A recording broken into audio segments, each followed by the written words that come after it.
Assalamualaikum warahmatullahi wabarakatuh.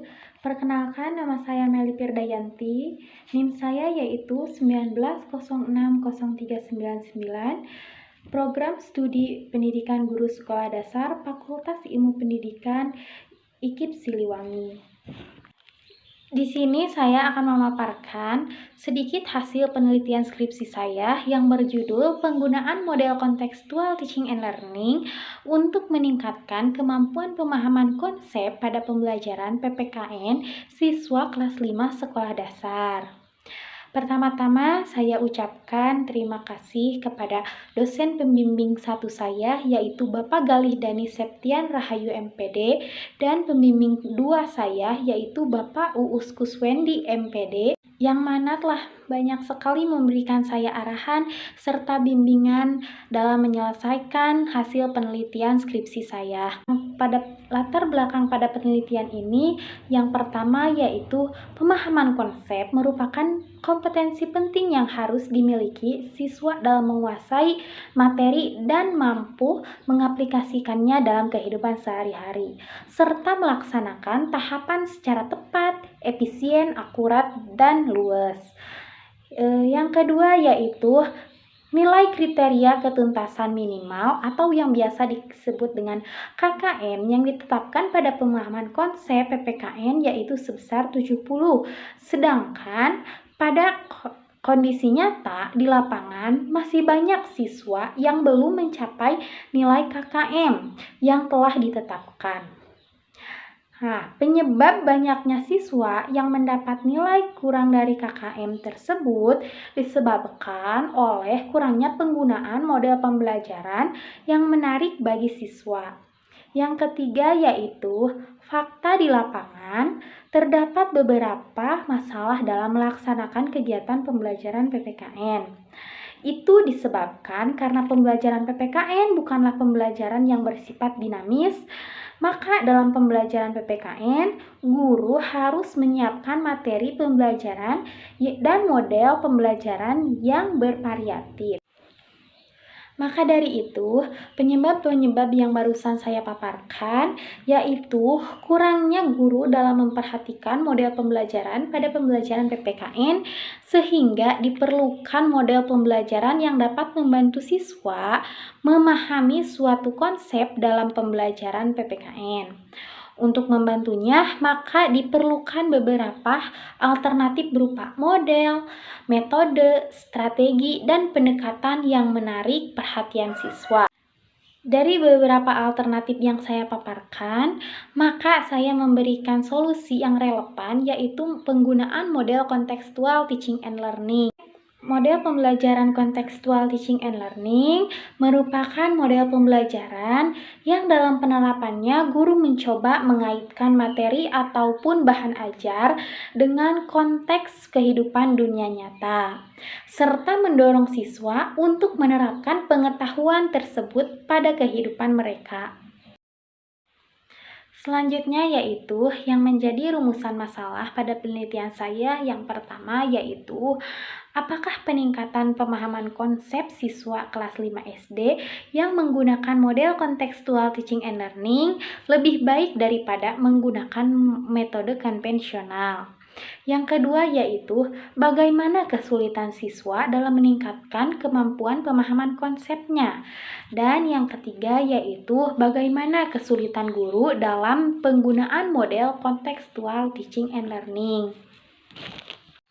Tujuan penelitian pada skripsi saya yang pertama yaitu untuk mengetahui peningkatan kemampuan pemahaman konsep kelas 5 sekolah dasar dengan menggunakan model kontekstual teaching and learning dan metode konvensional. Yang kedua yaitu untuk mengetahui kesulitan siswa dalam meningkatkan kemampuan pemahaman konsep.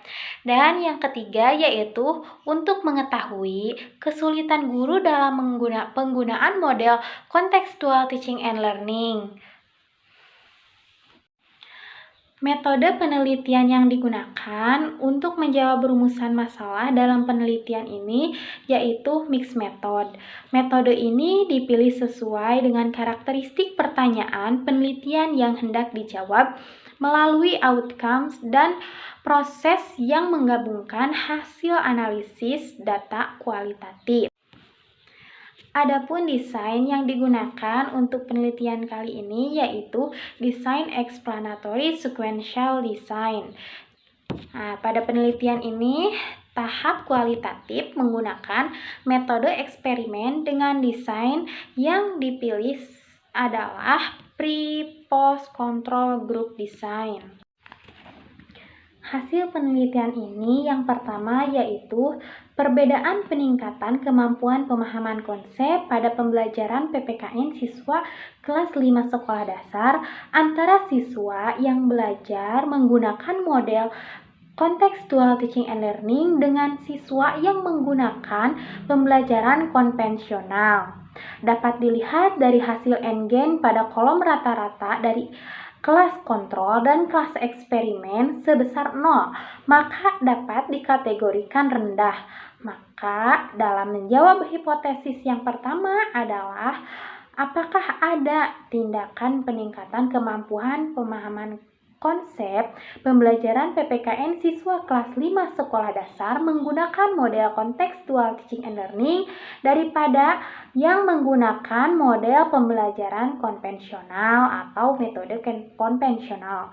Dengan data tersebut, maka dapat dikatakan terdapat peningkatan kemampuan pemahaman konsep pembelajaran PPKN daripada yang menggunakan model pembelajaran konvensional. Dengan data tersebut, maka dapat dikatakan terdapat peningkatan kemampuan pemahaman konsep pembelajaran PPKN dengan menggunakan pembelajaran konvensional maupun model pembelajaran contextual teaching and learning. Selanjutnya, untuk mengetahui ada atau tidaknya peningkatan kemampuan pemahaman konsep pada kelas eksperimen dan kelas kontrol, secara statistik dilakukan uji perbedaan dengan rata-rata 2 sampel di awal yang dilakukan uji normalitas dan homogenitas. Dapat diketahui hasil uji normalitas data N-Gain dengan uji Kolmogorov-Smirnov untuk kelas kontrol memiliki p-value sig sebesar 0,107 dan kelas eksperimen memiliki p-value sig sebesar 0,75. Dengan demikian, uji normalitas Kolmogorov-Smirnov data N-Gain nilainya lebih besar dari 0,05, sehingga menyatakan bahwa data berasal dari populasi yang berdistribusi normal dan dapat diterima. Artinya data N-Gain di kelas eksperimen dan kelas kontrol diterima, lalu dilakukan uji homogenitas yang memiliki p-value sig sebesar 0,171. Nilai ini lebih besar dari 0,05. Maka dapat dikatakan data tersebut homogen. Dengan demikian, ada perbedaan variasi data N-Gain kelas eksperimen dan kelas kontrol. Kemudian yang selanjutnya dilakukan adalah uji independent sample t-test atau biasa disebut dengan uji T. Pada tahapan signifikansi 0,05 pada kelas eksperimen yang menggunakan model contextual teaching and learning dan pada kelas kontrol yang menggunakan metode konvensional, didapatkan nilai sig-totile sebesar 0,00. Terlihat bahwa nilai signifikansi lebih kecil dari 0,05. Dengan demikian, pembelajaran dengan menggunakan model contextual teaching and learning lebih baik secara signifikansi, meningkatkan kemampuan pemahaman konsep PPKN siswa kelas 5 sekolah dasar pada materi pengamalan nilai-nilai Pancasila dalam kehidupan sehari-hari dibandingkan dengan siswa yang menggunakan metode konvensional. Dari hasil penelitian kali ini juga didapatkan kesimpulan yang pertama yaitu terdapat peningkatan kemampuan pemahaman konsep PPKN pada siswa kelas 5 SDN Bukanagara 2. Hal ini terlihat dari hasil rata-rata pretest atau tes awal sebesar 49,8 sebelum menggunakan model contextual teaching and learning. Kemudian, setelah menggunakan model contextual teaching and learning, hasil dari post-test atau tes akhir, rata-rata nilai siswa meningkat menjadi 86,27. Hasil N-Gain score sebesar 0,63 dengan kategori cukup atau sedang. Yang kedua yaitu terdapat kesulitan siswa dalam meningkatkan kemampuan pemahaman konsep PPKN siswa kelas 5 sekolah dasar dengan menggunakan model contextual teaching and learning. Hal ini terlihat dari wawancara pada poin siswa bingung mengklasifikasikan objek menurut sifat-sifat tertentu. Namun kesulitan di atas pada pelaksanaannya tidak terlalu signifikan sehingga dapat teratasi dengan baik. Yang ketiga yaitu kesulitan guru dalam menggunakan model contextual teaching and learning untuk meningkatkan kemampuan pemahaman konsep siswa kelas 5 sekolah dasar. Kesulitan terlihat dari hasil wawancara di mana guru belum maksimal dalam mengorganisasikan kelas yang mendorong siswa aktif pada setiap tahap pembelajaran. Namun hal tersebut dapat teratasi dengan baik di mana guru tetap konsisten dan melaksanakan setiap sintaks pembelajaran. Sekian pemaparan hasil skripsi saya. Saya ucapkan terima kasih. Wassalamualaikum warahmatullahi wabarakatuh.